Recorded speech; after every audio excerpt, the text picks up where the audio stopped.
Okay, welcome back to the Madcore Hunter podcast. You got me and Danny this week. Hopefully, when this is airing, I am in the mountains. Hopefully, I've possibly killed or I'm on them. I've been fighting sickness leading up to it. It seems like every year that's your biggest fear, and I think I'm gonna get over it in time, or at least get enough to go. But it's been a fear this past week.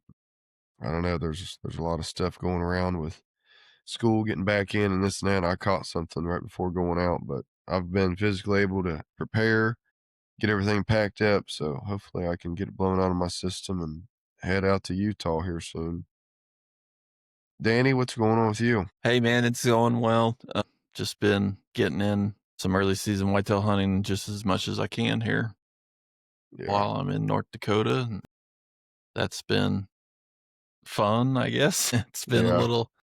I've had some really good sets, and also been fighting, hunting public land, and trying to dodge other hunters. Yeah. Like I said, I've been sick, but I did decide to go out opening morning of Kentucky and I was just so congested and everything. Like every now and then I'd let out a cough. Like I would just have to, you know how it is when you're sick. And I didn't see anything. And then my buddy was predicting evenings to be the better sits, but I greatly leave the family for 10 or 11 days anyway. So I just wanted to get out there, be in the woods. I didn't see anything.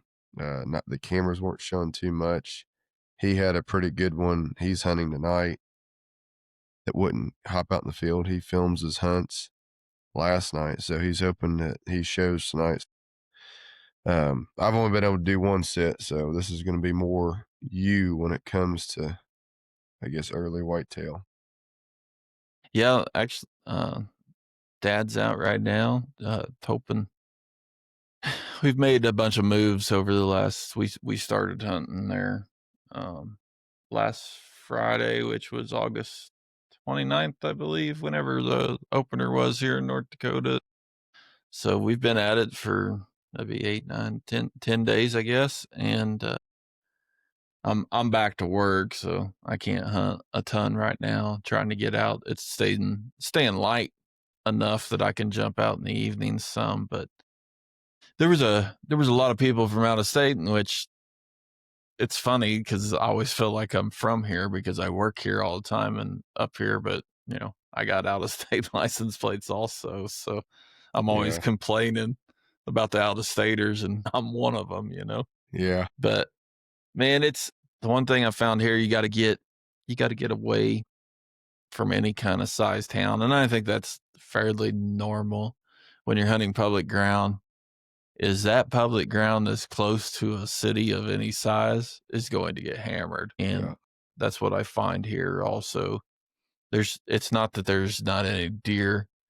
It's just very hard to hunt around people. And as much as I hunt public ground, I try to avoid being around other people at all. I mean, I try to play, what they're going to do also. And I do. I think it's nice if somebody pulls up next to me, or I most of the time, if I come in on somebody, I don't hunt. I just don't like dealing with them unless I've talked to them and know which direction. I try to ask. Some guys don't want to talk about it at all. Other guys pull out their phone and they show you exactly where their tree stand is. I had an experience with a guy the other night trying to get my dad. I already had a stand set since we were legally allowed to there in North Dakota, and cameras rolling, and he pulls out his phone because he come walking out of the woods as we'd pulled up, and I didn't see his truck, but he was parked in, half mile away. And he came over talking to us, let us know he was going in there. And he shows me his stand, and I go, did you see my camera? He's like, no, why? I was like, well, your stand's like 20 yards from my camera. And I said, you're about 40 yards from my tree stand that's been there for many days, but we moved. I don't get in any arguments with any people there. Let him hunt. He said he'd be out the next morning. And then I had him all over my camera that night, next day. But Yeah. it's been a little rough with that opening week of season. Sees a lot of guys from out of state trying to get a velvet buck.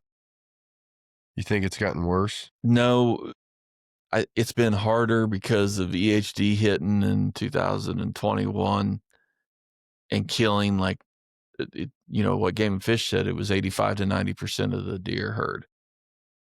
So, deer numbers are, it's very slow coming back compared to what it was, but it's just been tough. I had a couple good deer in this one particular area on camera and was getting some daylight. Haven't seen them since the second day of season. They disappeared, but there's been people all over it. So those guys, I hope I keep telling the other guys that are up here hunting is like, we just need to wait here until the second week. It'll still be pretty good with early season stuff, and we'll get rid of most of these guys that have traveled in for that first week of season, Yeah. taking your vacation around Labor Day. Oh, Yeah. I guarantee that's what you've got. And I've even noticed here, because there's a spot in Kentucky that I turkey hunt. It's public, and it seems like there's been more pressure over the years. Of course, it was a newer public land spot, so I think more people have found it. But that's like it's eerie feeling to like walk back in there because like I go in at dark, knowing that somebody else could be watching you or like they could shoot at you. Of course, turkeys with shotgun, but I don't like that feeling either. I'd much rather if you can get private. I think that's the way to go. yeah, I've had some pretty good hunts so far. I've laid eyes on some really good deer. Not I've been before work started, I had jumped over to a spot that's 2 or 3 hours from here that it's closer to Canada and kinda up on the border, and I see a lot of deer over there. It's a tough place to hunt. It's on it. It's got some hills in it and stuff, and it's just hard to get the wind right. Really struggle with it because you'll be looking at Onyx and the weather app and stuff, and it's saying you got a north wind, and you go in there, set up for that north wind, and when you get over there, it's 180 degrees different. It's completely backwards to what it's saying. So you almost got to go into the spot that you want to hunt to find out what the wind's going to do because it changes all the time. But I don't know. One of the first hunts I had up here, I got out. I don't think I told this story the other day, but I was climbing a tree and getting set up in the evening on a spot I wanted to go. I had some history at this spot, and my uncle Bill got an opportunity at a pretty good buck area. We didn't get that deer, but we've seen a lot of deer in this spot, and it's a weird setup. Like the first time I ever hunted it, I went in and hung a saddle. There's no trees of any size, and I put my platform like 2 feet off the ground and hung just to get above the brush, Mm-hmm. and I had like 15 deer come by this spot that night. I went and walked in there. I was going to sit there, and it's just hard not to get spotted in that. And I decided to move 40 yards from there and get in a tree. And I was about halfway up that tree, and I heard some noise. And I'm looking around trying to figure out because I'm up on top of a hill. It's like an old pasture that's not been grazed for years, and it's starting to grow up. There's 3 or 4 foot bushes in there. And I catch tines. My bow's on the ground. I'm about 10 feet up in this tree. And when I see those tines, he's standing at 19 yards. I range it. And I look to go grab my bow, see if I could get it up. All the limbs and stuff are in the way. I don't really have any opportunities the way it is. And he looks to be about 150, 10 point. And it was pretty cool to see him, but I was very frustrated because I had walked past where this deer was and ended up coming back. And I don't like doing that because, if a deer cuts your trail on public ground, it's usually gone, especially if it's got any age to it, an old doe or old buck. And I don't know. I kind of think this deer was bedded there. I think I walked 10 yards from this deer walking in, but it would have been real short grass. I wasn't making much noise and it was windy. But I don't know how he smelled me because I walked far, 30 yards past him to where I think the wind should have caught him. But anyway, when I was climbing a tree, because I feel like I should have seen him coming to where I heard the noise, and I never did. So I think he just stood up from bed. I think I was 25 yards from where he was bedded when I was climbing the tree. Hoped to see him that night, never did again, but he was already hard horned and was a really nice buck. Mm. Well, it just, and then I don't know if it was 2 nights later, maybe, my dad had come out a little early and went and watched some private next to the public, and he saw, like, 12 bucks, and 3 of them were really good deer, 150 plus, 160-inch deer, he thought. He's been trying to get back on them, but every time he goes in there, it's showing a good wind, you get up on top, and then the wind's dropping off. This has got a downdrift during the middle of the day, and it just there's water around there, and it causes things to swirl. It's just been a pain getting the wind right when we make a move to get on these deer. What, are with the private, are they on ag, like alfalfa? What's the separator? What I are they think grazing on right now?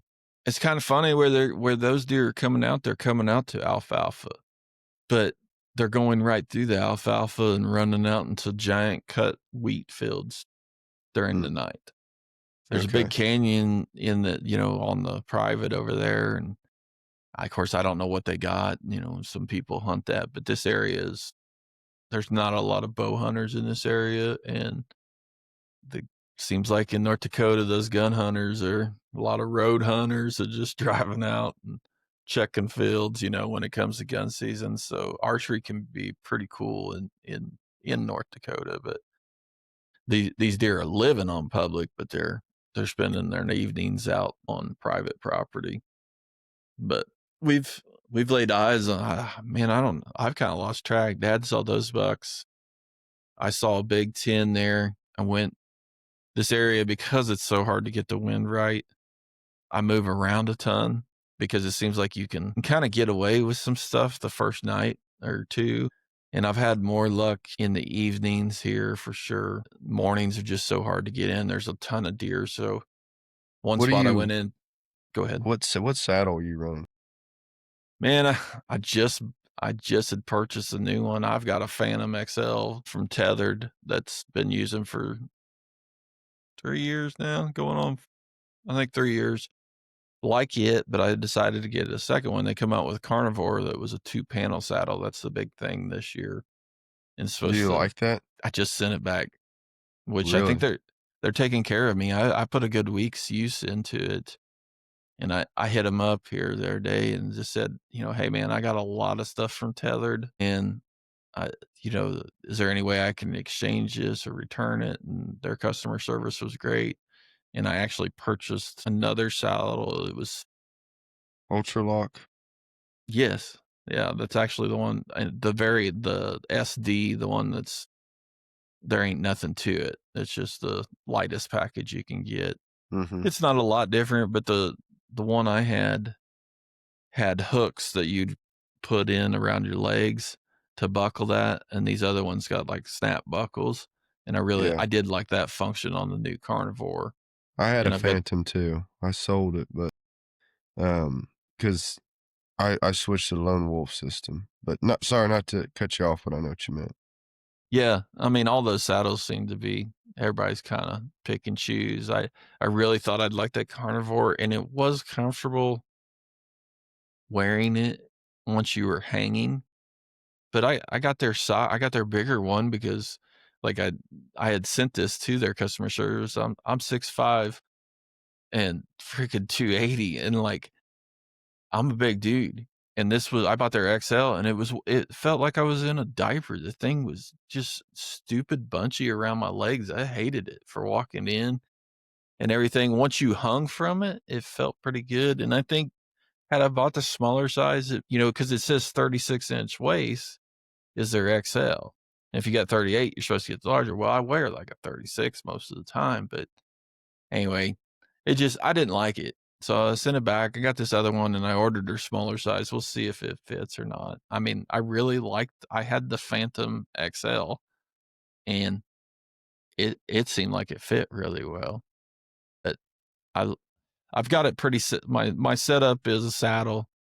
And of course I told you I film, so I got a Badlands bag that fits my camera arm and everything real well.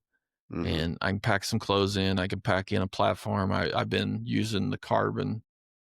Um, I don't remember the actual name of that One tethered stick. platform. One stick. Well, no, Or I was talking about the platform itself was a carbon, like a carbon Predator? fiber. Predator. Yeah. Predator, right? Or no, that was their old platform. But I'm a little bit familiar because I'll probably end up going back to saddle. I did try my lone wolf. I tried it end of last year is when I got it. Didn't get a lot of time in it, and I switched this year to trying two sticks because they come with kind of the double step shorter. I'm used to like the old lone wolf three step, and I got the .75, like the probably the best one you get. I think the .5 is the lightest, but I want a little bit bigger because I got big feet. You do too. I just don't know if it's gonna be as versatile as the saddle because a hang-on stand, even though they have the where you can, twist it if the tree's twisted, I don't think it's gonna be as comfortable, and I don't know if it's gonna be as, like, safe to hang. Not that I, put too much, I don't know if I'm gonna like it as much. I'm gonna run it unless I hate it. I'll run it this season and then decide, but if I end up just don't like it at all, I'll sell it because they sell well. And I'll probably pick up a tethered or I think Timber Ninja. I've wanted to try their stuff. It's supposed to be pretty good, but I do like saddle. I've killed a lot of stuff out of a saddle. They're pretty nice. They're just yeah, it's you move a lot. You move a lot. That's my problem. I'm always up there swinging, going from my knees on the tree to standing up. Feel like I move too much. And then when you're moving, the tree's moving too. Because I mean, I'm a yeah, pretty big guy too. I definitely move a lot in it, but I don't know what it is. There's something about hanging solidly off the tree that I don't think the animals see you as well. I don't know what it is, but there's definitely something I think you look more like a limb than just setting out there on a regular stand. But Yeah. it's worked well. I like it, but I get to hurting in them. It's got its place for this run and gun, jumping different spots all the time. I really like it. It's a little easier than a stand. Not a ton. There's not a lot of difference if you had a real light stand. I love their one sticks from Tethered. They're high dollar, but they are they're just quick. They're easy. They're light. I've been still trying. They got a little ding to them when they hit a limb, so I've got their silencing stuff on it. But Do you I run recently eighters or do you just run four sticks? no, I laughed at your picture because Obendorf uses some aiders, and I'm like, do not set anything up for me to do aiders because I about died getting in a tree one time trying to of his that had aiders on it. I did not like it. Well, this last weekend, I kind of pulled a muscle. I overdid it and strained too much. I put my stand too high above my stick. And like, I'm not the limberest, being I got long legs and I can reach, and I freaking jack something up like where your neck and your shoulder blade kind of connects. So I don't know. To me, there's no like perfect solution for if you're going to be fast, light, and mobile. Like, you're going to have to sacrifice somewhere. You're either going to have to go a little bit heavier, a little bit lighter, carry more. You just have to find that happy medium between comfort, longevity, and get in. And you want to get up there quiet too, because a climber is pretty versatile. I mean, yeah, you got to find a straight tree, but they're noisy, they're heavy. I don't know. I feel like with the one sticks and just a platform, I can be pretty quiet. Sometimes it's tough. Like here, the trees are crooked as can be. It's hard to find a tree that's big enough that it won't move like crazy when you're in it. And those smaller trees seem to be limb covered like crazy. And, it's just tough to get in some stuff, but it's worked pretty good, but it's wearing on me right now. I could definitely, basically going from not doing a whole lot to climbing a tree and setting their setup every morning, or if you're getting out in the every evening. And a lot of these places I can't leave stands, so I got to pull them. How high And up are you getting? What? I carry 5 1 6. Oh my gosh. That's what I carry. So you're You know, getting those are up not there. those are not quite 2 foot, and I don't always use those. Here in the last few days, that's what I have been up the tree was all my sticks. So it's usually 18 or 20 foot. It just depends where I'm at. Sometimes if the cover's at 10 foot, that's where I'm getting, you know. Well, I It's just found whatever's gonna work to block me the best. another thing I'm gonna try this year, and that Cody DeQuista brought it up. My buddy brought it to me. Is he says, you know, deer have two predators. They have us and what's on the ground. So at ground level, they're skittish, and then now they're starting to look straight up in trees. So he said that he's gonna go in the middle around 10 feet. So I'm gonna run two sticks with aiders, and based on the tree and cover, I'm not going to focus on getting as high with these mobile setups. Now, a lot of my places we have stands. You know, I would much rather just go to a place that already has a stand. If you can do that, Absolutely. that is so much better. Like piss on the like it sucks, dude. Like people, you know, some public land guys can say how much they love it, but man, at the end of the day, man, it takes at least an extra. I think I timed myself. It took me 15 minutes to go up, probably a little faster coming down. Let's just round it to, you know, 20, 25 minutes of your hunt, just setting it up. And then you're making some noise. You're Yeah. getting a little bit hot. I mean, you're climbing a tree. So even if you're not full on sweating, your pores are opening up. So you're probably gonna smell more to the, you know, to the deer. It's not optimal. That's all I'm saying. Yeah. I mean, we're talking about noise. I was in a spot and I walked. Man, I kept going. This spot's I thought I could get away from people. There was nobody in the parking lot, and you've got to cross a like a just a bog. There's cattails in there. It's got water in it, and I thought my shoes leaked. This new Solomon's. I walked across it, and the water was down. I was gonna wear mucks in there, and I d- but I wanted to. I got to walk a mile, and I don't like doing that in the rubber boots. I don't like those for walking very far, but usually I got to wear rubber boots to get across this swamp.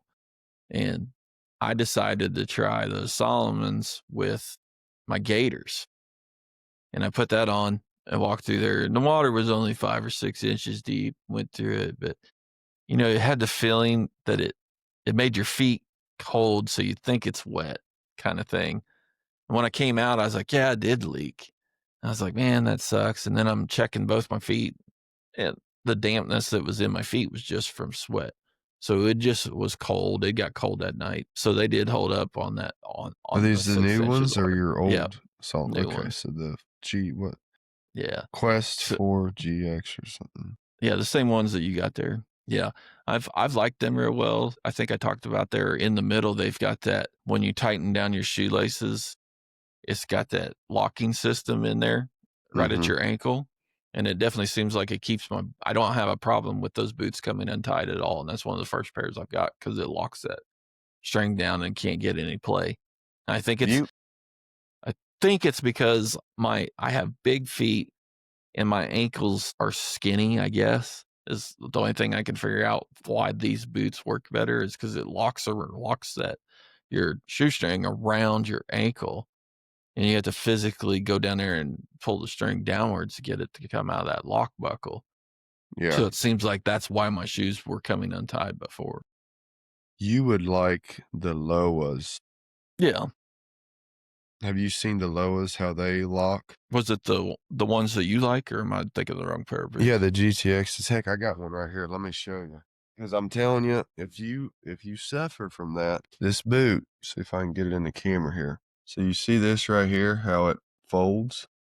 Yeah. So when you tighten it down, that folds down and it's locked. Like this part is not coming loose. These lock. So when you untie, you have to physically come down here and pop them open. Get Yeah, what I'm saying? that's pretty much kinda like it's a different mechanism, but that's how those And then Solomons work. the Solomons is more right here in the corner, Yep. which these have a good corner. Then these also have the X here in the middle. But lacing system, I'm telling you, I don't think you would struggle with these either. Yeah. They're just a little bit more of a flatter boot. But I've had boots where the lacing system isn't that good. And it's annoying because my Yeah. ankle's the same way. It's like the boot goes in. So like when you try to hook it on that ankle portion, like you have to really dig down in there to get to it. We're getting off subject, but Yeah, anyway, it's something we've talked about because I've always tried to figure out, it's like, why do my boots they don't even come untied. It's the laces will come off the hooks at the top. Yeah. So a lot of times, and what it is I've got, I got size 14 feet. I've got ankles that are skinny, and then I got big calf muscles. So at the top of the boot, there's like the gap is in the end of that shoe or around the ankle is what that stuff just comes off the hooks. So Yeah. I've been really impressed with the Solomons so far because I have not once had to retie my dang boot, and I fight it I'm with gonna all the other pairs I got. I'm gonna run them. You asked me what boots I'm running. As of right now, taking the backcountry, I'm taking my Solomons, my Zomberlins. I counted this is my Zomberlins' fourth season. This past turkey season, they had a little leakage on the right ankle, but I added, if it's raining, man, I'll just wear my gaiter, and the gaiter will cover that. Plus, I just waterproofed them, so I think I'll be good because I'd much rather, I mean, if they get a little wet, I mean, I'd much rather have that than a blister. Not saying my Hanwogs or Lolas would, but it's a little warmer this year. I don't need a beefier boot that's, you know what I mean? If I was going out there and it was like they're calling for cold, wet, snowy, I would probably run the other two boots. But this is more, your traditional early season elk because this is, I wouldn't say I'm going early season. What do you think? More mid It's to just early? mid September. Yeah. You can see some real hot weather or it could snow. I mean, it's Yeah. just the way it is out west. It's been warm most place, but I mean, last night I was fighting getting cold because I've been just taking a few things with me. I've been using some of Sitka's the something guard. It's an insect guard layer. I can't remember the actual name of that, but the other night I was bragging it up. I was like, mosquitoes didn't get at me at all through the thing. And then last night I decided purposely put it on because mosquitoes weren't bad last night. But I'm walking across there and they biting me through that insect guard. I'm like, dang it, I thought that thing was real good. And then I got hit hard last night. Yeah. Luckily, I had to wear a jacket Saturday morning, and there were mosquitoes trying to get me, but I had enough layers on to where they couldn't get me. I think one tried to on my hand. I just stuck them in my pockets the rest of the time. But even here in Kentucky, I was fighting mosquitoes. Yeah, right now up here, man, like the wind needs to be right because I've got a unscented off bug spray I use, but you can smell it. Like I don't understand how they call it. It says unscented on it. It's got a distinct smell to it. But I spray the crap out of me. I carry a can with me and I have a thermocell. And sometimes you still can't keep from getting tore up. It's bad. This year's been really bad. I don't know what it is, why it's worse because it's a little drier than it's been a couple years, but mosquitoes have been tough. And I don't, I'm always surprised. The ticks are so bad here in the spring and I don't get any ticks on me in the fall hardly at all in North Dakota. And I won't even hardly walk out in the spring here because of how bad the ticks are. Ticks have been bad here, but hopefully they let up this fall. So what else Well, so how's hunting been besides that? So you said you were close to about a 150. What about yeah, your dad? What about Denny? Dad missed low on a buck not opening night. It was like maybe the second hunt. He had a decent 8 point. It was in full velvet. He misjudged yardage and shot low. And then he's been pretty close. Did you He make was, him cut his shirt? oh no, 'Cause that's a dad likes, tradition. he's got to get warmed up a little bit some years here. That's So all right. Yeah, we we all cut him do. I some miss too. So I'd be cut him cutting some my own. slack. Well, you gave it a haircut, you said. Yeah. But I think I told that I missed the coyote. You One of the got a first, coyote in the head though, right? yeah, I made a pretty good shot, dropped that coyote. But I shot like 2 nights before that. I had a coyote come in at last night. I shot him, and loom knock went off. He jumping and couldn't get out of there. I thought I pinned him to the ground, and it looked like perfect double lung shot. And he runs down in the woods, and I thought he stopped. I thought he was gonna fall down. I was all excited, thinking I got another coyote with a bow, and I get down, I walk over to my Luminoc after dark, and I was like, why is there no blood on my arrow? And Did you I had hair. I'm guessing I okay. just grazed the top. There wasn't blood at all. I think I just cut hair off the top of his back, but the arrow had stuck so hard in the ground that the coyote jumped, and I think he hit the back on top of the arrow, so it looked like he was pinned trying to get off of it. It was So you went funny, and right over. he couldn't get out of there. He was freaking out. But dude, it's every night, every sit, coyotes are going off within 100 yards. Stupid things. I don't usually shoot a lot. I don't like messing with them and stuff. But when I'm hunting in North Dakota, I'm shooting on sight. Those things, they're just, there's dead birds, there's dead deer everywhere. And it's almost like I've shot, well, I've had 2 shots already. Dad had coyotes and didn't shoot because they were standing on the trail that he had deer, expecting deer to come out. So he was like, he didn't want to mess up the deer, Yeah. you know, but he was, after missing, he was like, I'm just going to fill my tag. And he was ready to go elk hunting. But then our buddy Jimmy shot an elk in Wyoming. So Shout Dad's out to like, well, Jimmy. Jimmy got yeah, a what would you call it? He got a he just, raghorn it was a bull. raghorn, it's Yeah. a couple-year-old bull, I think. So Um, and anyway, Dad decided after that, he's like, well, I ain't gonna rush to get down. So Dad's back on big buck now because we've laid eyes on a few. yeah. He was struggling the last 2 sets. The wind has got him. So he's been mad, but I had a really good hunt last night. I go get in, and I went over there late because, like I said, I'm working. So I don't get down to the spot until 5:30 or something like that. I get out of the truck, get dressed, all this stuff, and I start to walk in this area, and I got about, it's not that far in this spot. It's a new area that I've only hunted once. I go about 100 yards from the truck and I lay eyes. I was like, that looks like a deer standing out there in the open feed. And it's a hillside and it was shaded. And I was like, yeah, it's probably doe. I'd seen some deer the last time I walked in the evening there. And I pull up my glasses. Dude, stud buck out feeding at two, like 2.5 hours. I think it's getting dark here at 8:30 is sunset, I believe. And it was 6 o'clock, but there was a little bit of shade. And I'm in a wide open and glass him. He ain't paying no attention to me. And I couldn't make out how many points he got, but he's got a big frame. Like one of the bucks I killed here, he's got tall Velvet. tines. I think he was still in velvet. But so the other day when I hunted this area, I walk in, I get about 200 yards from the truck, and I jumped the big 9 point. And he was still in full velvet, laying out in the middle of cattails. He heard me walking in.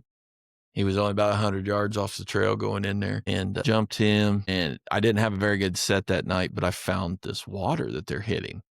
And there is deer tracks all over. It looked like an elk waller almost, but it's just the deer are hitting this because it's fairly dry, and that water's the first water that they've got in that area. And, Mm-hmm. it was the first time I'd been in there, and I thought, man, I just couldn't leave that water hole. I had set by it. Deer tried to come to me that night, but the wind was wrong. And of course, I didn't know where they were going to come from for sure, but they were coming out of these cattails going up the hill to get to crops. They smelled me. Some deer did. I just didn't have anything walk by. Well, I go back over there, and the wind is saying that it's out of the north. I get over there, it's coming out of the south. And I'm like, this wind is perfect for that water hole. And this is after I seen this deer. This deer is well over 150. I don't know what it was for sure, but he's big, long tined, heavy, just a really 4 or 5 year old deer, just a big deer. And anyway, he went in the woods. I saw 7 deer trying to get to the stand 3 hours before dark, in September. And it's like, there's just deer, and there's not hardly anybody's hunted this area, would be my guess, because these deer are not just out in the daylight. But I got in there, got set up, and I wasn't there for, man, a half hour. And I hear something, and I'm trying to figure out where it's at because it's kind of windy. And I catch tines, and my bow, I'm facing the tree. The deer's off to my left. And I must have dropped my longer arm for the bow I carry. I like to get the bow away from the tree sometimes. In the saddle, a lot of guys are right against a tree. And I do that if the deer are going to be on your dominant side the way you set up for. I'll try to put the bow on. But here, I didn't know where the deer were going to come from. So I put one way up high on my right side. Well, the deer's off to the left, and I just catch tines, and I think it's a shooter. And so I got to move the bow from above me on the right side, come clean across my body, get it, turn my Tacticam on. I've got my video camera running, and I go to, because this deer's walking right under me.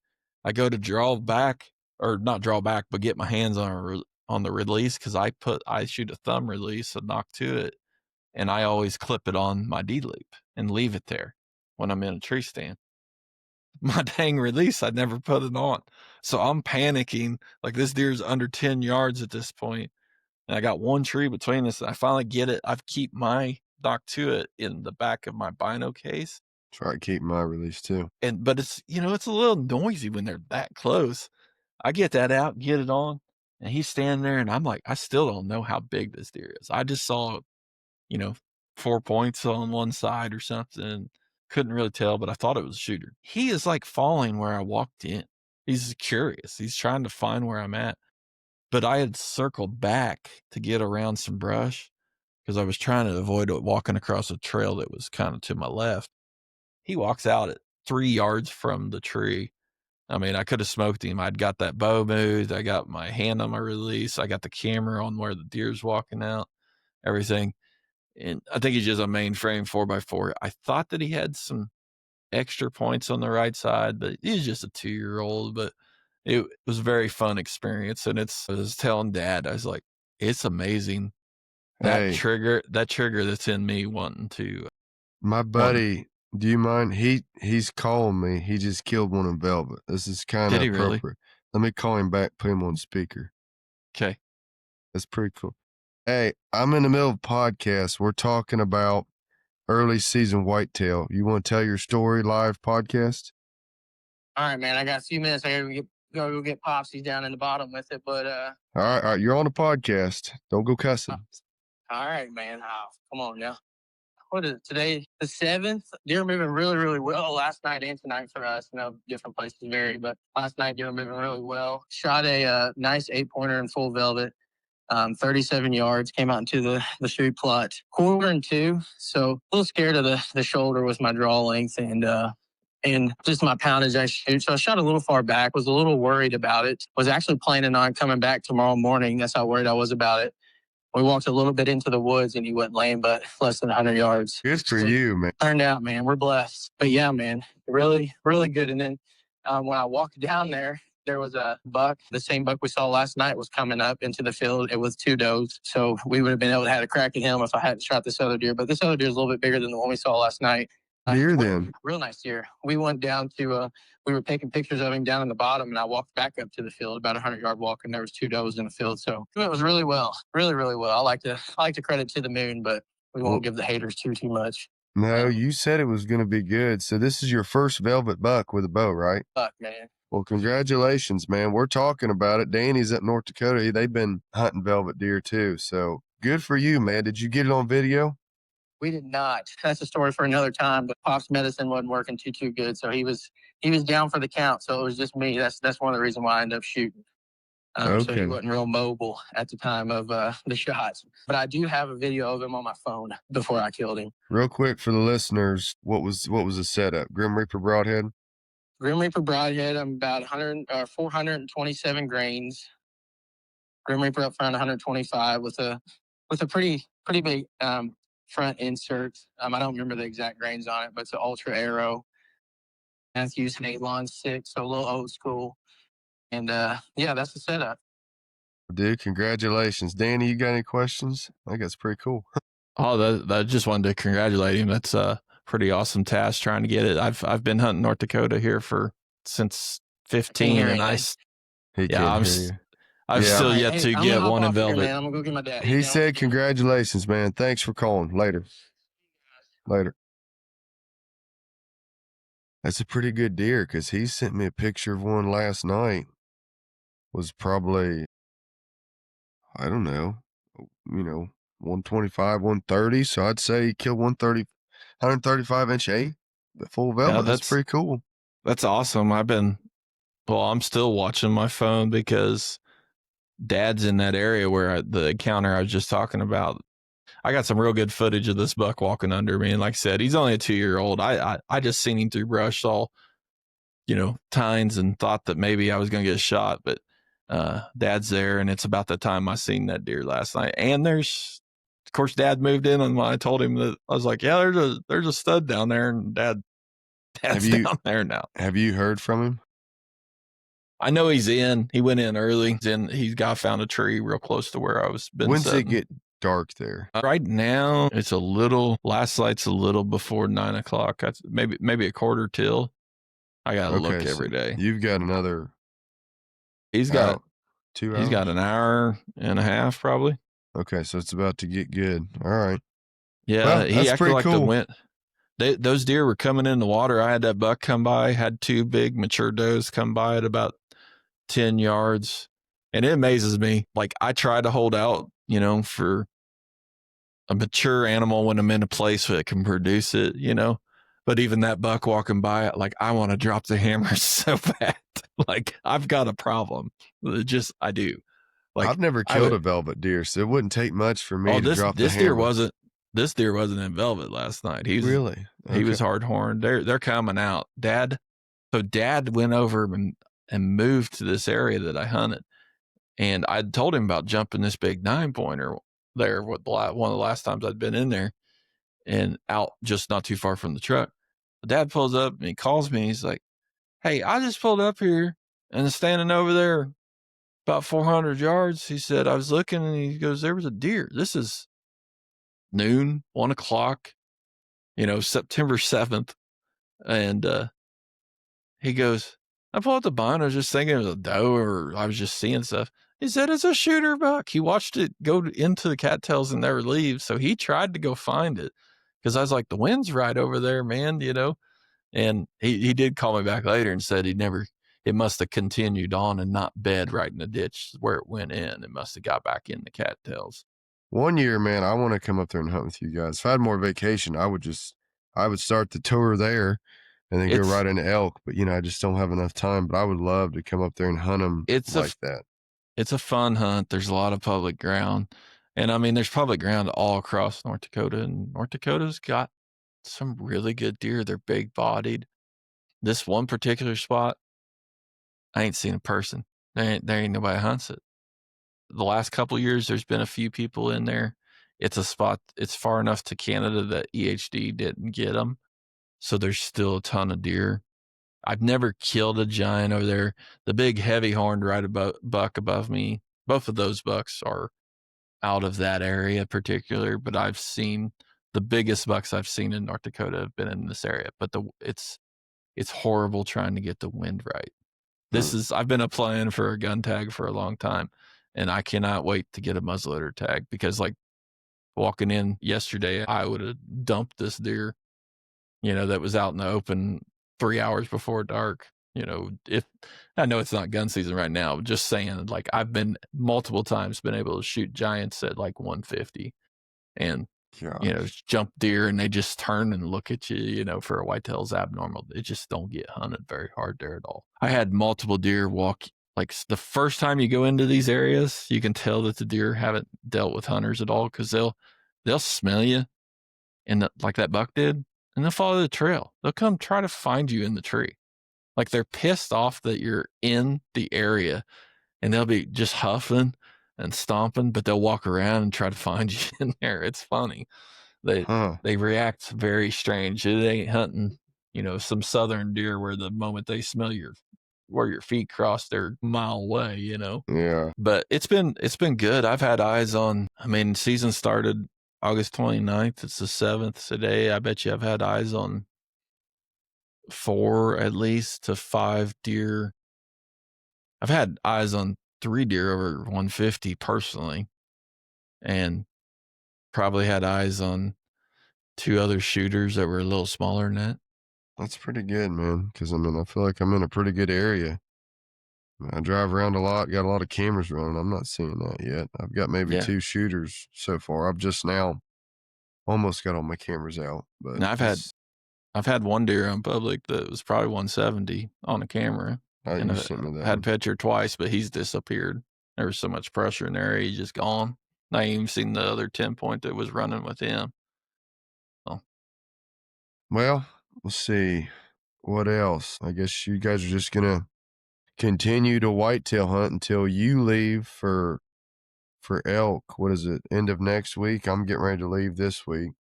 I got to work till the 17th, so I don't know exactly what my plans are. Kind of up in the air. I will hunt elk personally sometime around the 22nd Okay. that week. I got a couple guys with tags. I got a buddy here in North Dakota that has the once in a lifetime elk tag, and he's chasing a monster. I tried to get hooked up with him, but it's different. He's got private to hunt, and yeah, a lot of different farms he can go on because there's not many people with elk tags. So sometimes you can get access, or you're hunting around private areas that hold some elk. But he's got a giant that he's got some pictures of, and I'm really You sent excited. me. Hopefully, I can get some video and stuff when he gets one knocked down. I haven't heard any more from him, so I don't think he's gotten very close the last day or so. But um, I know he's pretty fired up because he's been watching this elk for a while. That was nice. That's nice. You Yeah. sent that to me. Yeah. Well, Not every day you get to see something like that. this podcast will air the 16th. Like I said, hopefully I'm out west. You're getting to think about it. Also, I want to give a shout out to Corey. He went out there before us and he got it done a couple nights ago. So good job, Corey. And I think he's going to at least hunt a day or two with us when we get out there. So looking forward to that. Have you talked to him? Is he get it out? Dad did. Yeah. I Okay. think he thought it was going to be a little bit easier of a pack out than it was, but this road was closed.